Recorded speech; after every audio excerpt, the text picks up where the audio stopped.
For some magical reason, the Knicks, after making all the trades that they made, seem to still be linked to Giannis, a superstar that really they don't have any assets to even think about getting. But according to Mark Stein, a longtime NBA insider, I know you've probably seen the report as well too, and shout out to the Strickland for giving us this information as well. The Knicks are likely among the 4 teams on a credible list of suitors for Giannis Antekompo should he ask out of Milwaukee. Now, see, that would be one thing, making a list. But here's the other thing that Stein said that kind of threw it all out of whack for me. And he stated the following. The Knicks were mentioned more often in recent months than the Heat or the Warriors as a potential down-the-road trade suitor for Giannis. But that was before the acquisition of Cat. However, I've heard more than one rival team since the trade wonder aloud about whether having a player of talent's caliber on the roster for a potential future trade for Giannis is something that they had a motivation to do, and why they eventually, even though they were reluctant to, include Dante DiVincenzo in that trade and push for that deal to go through. So, I mean, listen, I think it's a story. Everybody loves the fairy tale of Giannis and wanting to get him on the Knicks because, I mean, who doesn't want a former MVP, former champion, right? To Giannis coming to the Knicks, what do you say to that?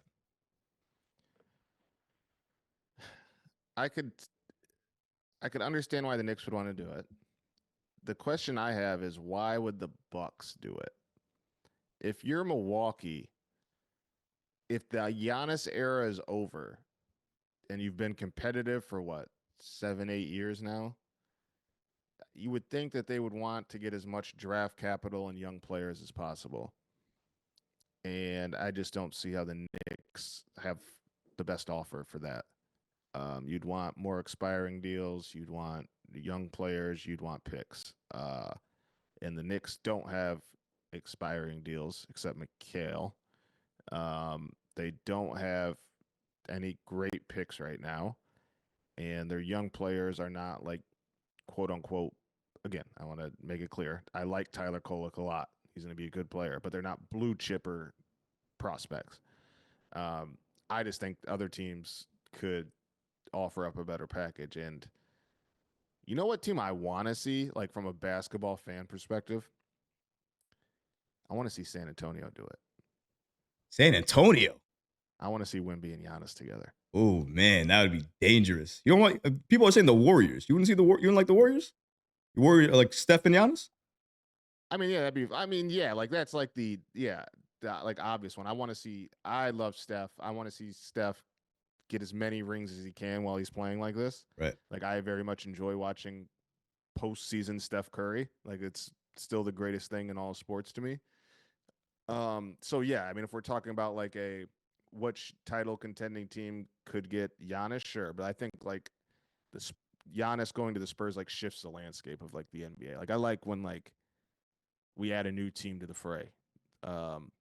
That would just be, it would be fun. I don't know. Just seeing those two on a court together would be insane. That would be a juggernaut. Wemby had 8 blocks the other night. What are you trying to do here? You're trying to make a team that can never be defeated.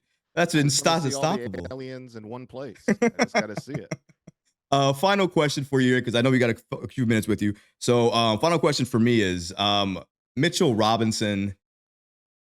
Listen, you've written about it, kind of. There's a lot of other reports out there about it. We've been trying to trade this man for a while, going all the way back since the summer. Shams reported it, right? Since July, I believe. Injuries, all those things. Obviously, the Knicks might want to be a player come the trade deadline. What is that like right now? What are you hearing about the Knicks' potential in terms of making another trade? Are they even thinking trades right now? Or are they looking to just fix the roster they have and kind of move forward from here? Like, well, what's their main focus right now on the trade situation with Robinson in mind anyways? Yeah, I think they're always doing their due diligence for sure. I don't think they're like beating down doors to get a trade done. I think actually as the season plays out, you could make the case for it making more sense to keep Mitch around, just to have a elite rim protecting 5 at your disposal, whether he starts or not. I think that is again one of the glaring. I'm not surprised that the defense has been like as bad like as it has been. Obviously you look at McHale and OG and even Josh and think like, okay, they got like some really good perimeter defenders, but McHale has kind of struggled over the last few years, especially like at the point of attack. When he gets screened, he kind of gets He kind of gets trapped on ball screens. Like he's still a good defender and has the potential to be great, but I do think he has taken a step back. And then OG and Josh obviously are good, but then you have um, Brunson is not like he's not known for his defense. Cat's not known for his defense.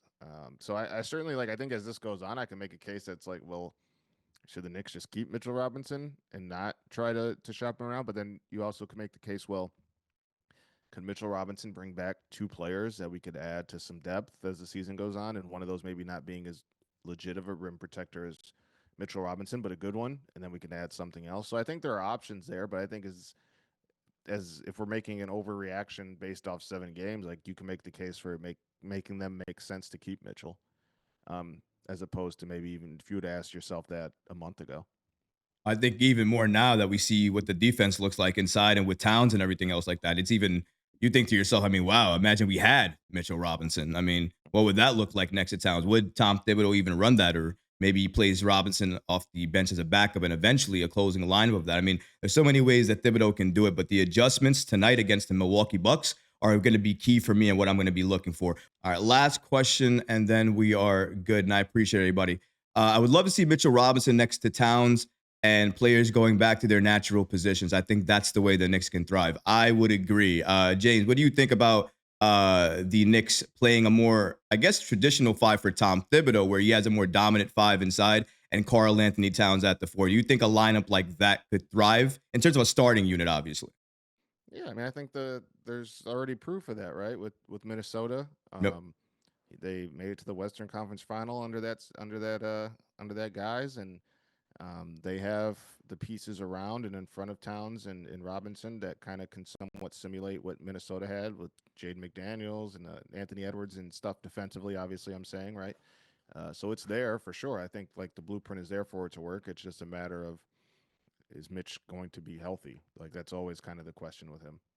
And that's the question every single Knick fan faces. But now we're facing him much earlier because he's not even here to start the season. And January is an estimate for rehab for the ankle that he's not even injured with, just still rehabbing since last year. It's just something with the Knicks that we're always dealing with every single time we want to go so far, something holds us back. But James, you didn't hold us back today. You gave us all the information that we wanted, and I really do appreciate that. Guys, please follow James. His at's on the screen right now. He's at 47.1K. Get him to 50K. He deserves it, okay? If you want to follow anything that he does, he's going to be on social media. His latest article, you see it over here, pros and cons of the Knicks' up and down start to the NBA season.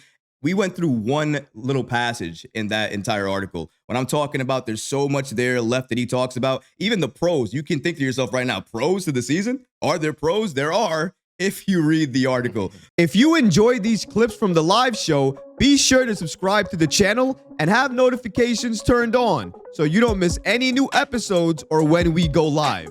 Thanks for watching, Knick fans, and until next time, peace.